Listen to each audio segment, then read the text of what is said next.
नमस्कार, आप देख रहे हैं मरुधर बुलेटिन। मैं सागर चौधरी आपके साथ और आज खास मुलाकात में हमारे साथ है नवनीत चतुर्वेदी। वैसे बहुत से लोग इनको जानते होंगे नाम से, लेकिन जो नहीं जानते उनको बता दूं कि नवनीत चतुर्वेदी वो शख्स हैं जो कि खोजी पत्रकारिता में एक महारत हासिल की है और खोजी पत्रकारिता में अपना अलग से मुकाम बनाया है। इसके साथ उन्होंने साउथ दिल्ली से चुनाव और राजनीति में भी पैर रखा था। इन सब पे उनसे चर्चा करेंगे और बात करेंगे कि क्या उनकी राजनीति में एक आने के कारण रहे और किस तरीके से खोजी पत्रकारिता इतने सालों के एक्सपीरियंस को वो देखते हैं। सबसे पहले तो आपका राजस्थान में स्वागत है। धन्यवाद सागर भाई। सबसे बड़ा सवाल ये कि छोटा सा आपका जीवन परिचय और ये जो पत्रकारिता आपने चुनी वो किस तरीके से आपने इसका चुनाव किया, क्यों खोजी पत्रकारिता में आना आपको लगा कि ये मुझे करना चाहिए? 2015-16 के बाद से हमारे देश में ऑलमोस्ट जितने भी मीडिया हाउसेज हैं वो एक तरह से गवर्नमेंट की पीआर फर्म बन के रह गए। तो मुझे लगा कि मुझे खुद का कुछ एक सेल्फ इनिशिएटिव लेना चाहिए कि मैं पब्लिक तक फैक्ट चेक करके और जो प्रॉपर जो न्यूज़ है, सही न्यूज़ है, उन सबको मैं सामने लेके आ सकूं। दैट्स वाई फिर मैंने मेरे सेल्फ लेवल पे जो मेरे से हो पाया, जितनी मेरी कैपेसिटी थी, उसके अकॉर्डिंग मैंने धीरे धीरे काम करना शुरू किया। अच्छा, इसके बाद में आपने राजनीति में भी पैर रखने की कोशिश की। चलिए, साउथ दिल्ली से आपने इलेक्शन भी लड़ा। क्या कारण रहा कि पत्रकारिता को देखते हुए पत्रकारिता के बाद में राजनीति में पैर रखने का मानस बनाया? देखिए, राजनीति में मैं फुल टाइम पॉलिटिशियन नहीं हूँ, मैं राजनीति समझता ज़रूर हूँ। मुझे मेरी एक आरबीआई से 200 टन सोना जो हमारा बाहर गया था, वो स्टोरी मुझे ब्रेक करनी थी। अब हमारे यहाँ पे क्या होता है कि जब आप कोई बड़ी स्टोरी ब्रेक करते हैं तब आपको प्रेजेंट जो माहौल चल रहा है उस माहौल में आपको अपने लिए कोई ना कोई एक डिफेंस लेयर, आपको प्रोटेक्शन आपको चाहिए होता है। तो मैंने सोचा कि ठीक है, मैं एक इंडिपेंडेंट जर्नलिस्ट हूँ, बट यदि मैं पार्लियामेंट का इलेक्शन कंटेस्ट करता हूँ और during the parliament election as a Lok Sabha candidate यदि मैं मेरी कोई बात कहता हूँ और कल को यदि मेरे ऊपर कुछ अटैक होता है या कुछ बदले की कार्रवाई होती है तो मैं ये कह सकता हूँ कि ये मेरे डेमोक्रेटिक राइट का उल्लंघन है। कम से कम मैं इलेक्शन कमीशन जो हमारी कॉन्स्टिट्यूशनल बॉडी है, मैं उससे सपोर्ट मांग सकता था कि मेरे को सेव किया जाए, ये लोग मेरे को जानबूझ करके हिट कर रहे हैं। तो just to release the story, this is a big breaking story, तो इसको रिलीज करने के लिए फिर मैंने एक प्लेटफॉर्म मैंने ये तैयार किया था। अच्छा, थोड़ा सा शॉर्ट में बता दीजिए कि ये क्या स्टोरी थी, किस तरीके से आपने आरबीआई के ऊपर एक बड़ा आरोप लगाया था कि 200 टन जो सोना है वो बाहर विदेशों में अपना रखा हुआ है। देखिए, जो मैंने रिपोर्ट्स जारी की थी वो अकॉर्डिंग टू आरबीआई की बैलेंस शीट्स और आरबीआई से प्राप्त जो आरटीआई थी उसके बेसिस पे मैंने कहा था कि हमारा 200 टन सोना जो 2009 में ख़रीदा गया था वो 2014 और 15 के बीच में, मतलब कि 1 जुलाई 2014 से लेकर 30 जून 2015 के बीच में कहीं उस गोल्ड का मूवमेंट इंडिया से उठा करके बाहर भेजा गया है। उसकी वजह ये थी कि आरबीआई की बैलेंस शीट जो 30 जून 2014 की थी उसके अकॉर्डिंग हमारा सोना आरबीआई के वॉल्ट नागपुर में रखा हुआ था। 30 जून 2015 की आरबीआई की रिपोर्ट ये कहती है कि इसमें से 200 टन सोना हमारा बाहर जा चुका है। तो जाहिर सी बात है कि जिस टेन्योर में ये गोल्ड बाहर गया था वो टेन्योर भाजपा का टेन्योर था और आरबीआई ने अपनी आरटीआई में खुद ने एडमिट किया था कि हमारा इतना गोल्ड हमारा बाहर रखा गया है। बाद में आरबीआई ने अपने डिफेंस में ये बोला कि इट्स ए नॉर्मल प्रोसीजर, देश के वर्ल्ड के और भी कई सारे देश अपना गोल्ड जो है वो बाहर की कंट्री में रखते हैं और सुरक्षा की दृष्टि से रखा जाता है। बाद में आरबीआई की रिपोर्ट के बेसिस के ऊपर टोटल मेन स्ट्रीम मीडिया ने इसको फेक न्यूज़ कह के उन्होंने प्रोपोगेट किया था।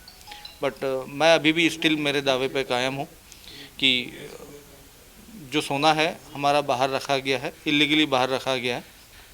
और जो सिक्योरिटी का रीजन आप बता रहे हैं, तो हमारे देश, हमारा एक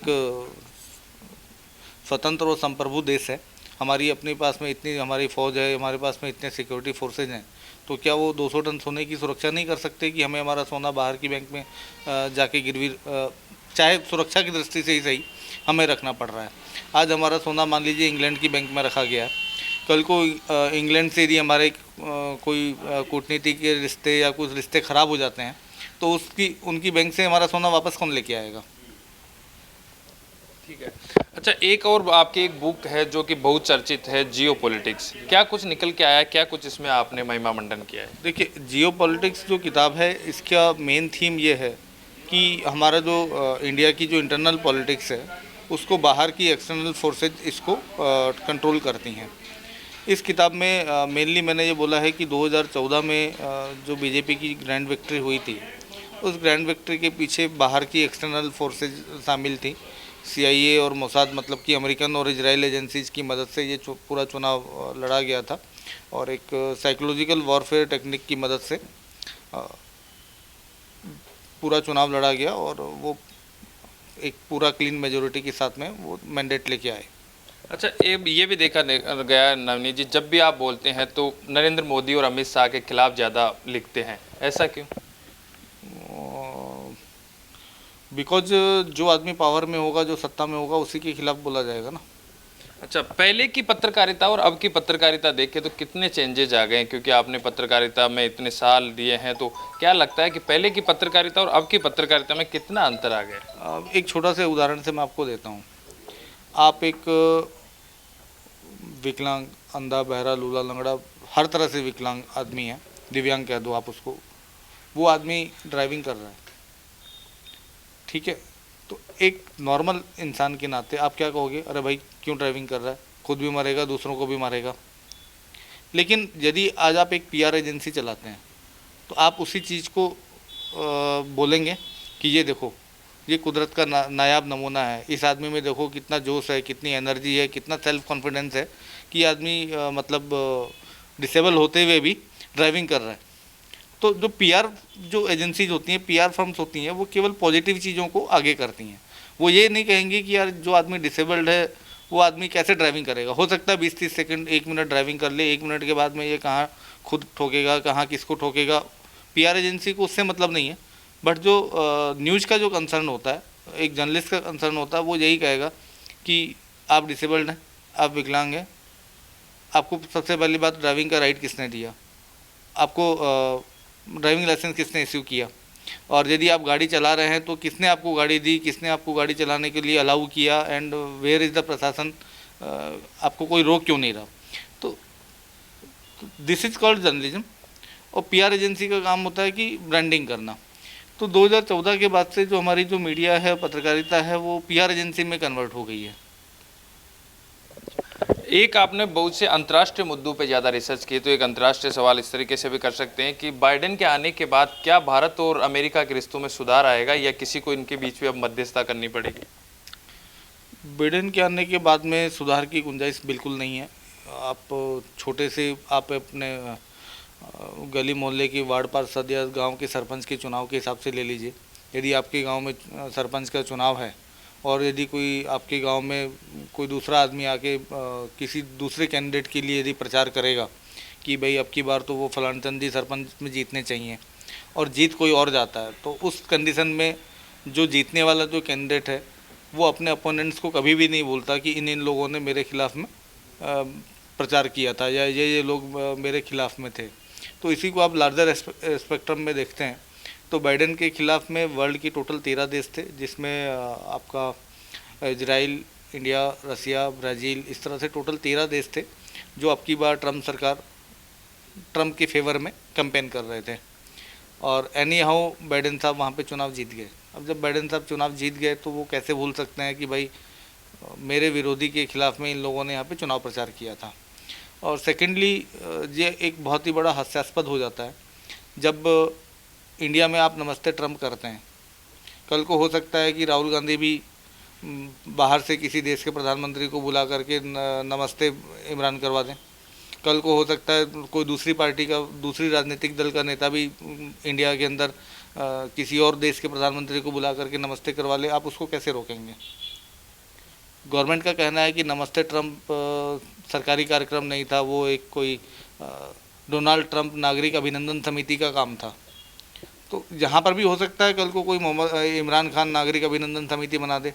कल को हो सकता है कोई श्रीलंका के राष्ट्रपति के नाम पे नागरिक अभिनंदन समिति बना दे। तो क्या गवर्नमेंट उसको अलाउ कर देगी उसके नाम पे यहाँ पे रैली निकालना? सही। दूसरी तरफ यदि आप कह रहे हैं कि 13 देश जो विरोध में थे उन्होंने ट्रंप का समर्थन किया, तो दूसरी तरफ चाइना फिर बाइडेन का समर्थन कर रहा था, और चाइना के साथ भारत के रिश्ते पहले से ही खराब है, और चाइना पाकिस्तान का समर्थक रहा है। तो अब क्या चाइना इंटरफेयर करेगा अमेरिका और भारत के रिश्तों के बीच में? देखिए, मेरी किताब के पार्ट फर्स्ट में मैंने ये लिखा था कि due to help of America, Israel and England 2014 में विक्ट्री हुई थी। जो इस किताब का सेकंड पार्ट आने वाला है, मैं उसके अंदर ये लिखने वाला हूँ कि 2019 का जो चुनाव है वो इन्होंने चाइना की मदद से जीता है। दैट्स वाई पूरा का पूरा जो हमारी जो सेंट्रल गवर्नमेंट है और भाजपा के जितने भी मंत्री हैं वो चाइना के नाम पे एकदम साइलेंट हो जाते हैं। चाइना के नाम पे दे आर कीप साइलेंट। और यदि जो लोग राहुल गांधी को पप्पू कहते हैं, तो राहुल गांधी कंटिन्यूस बार बार मोदी जी को चाइना चाइना चाइना कह कर के वो पिन कर रहे हैं।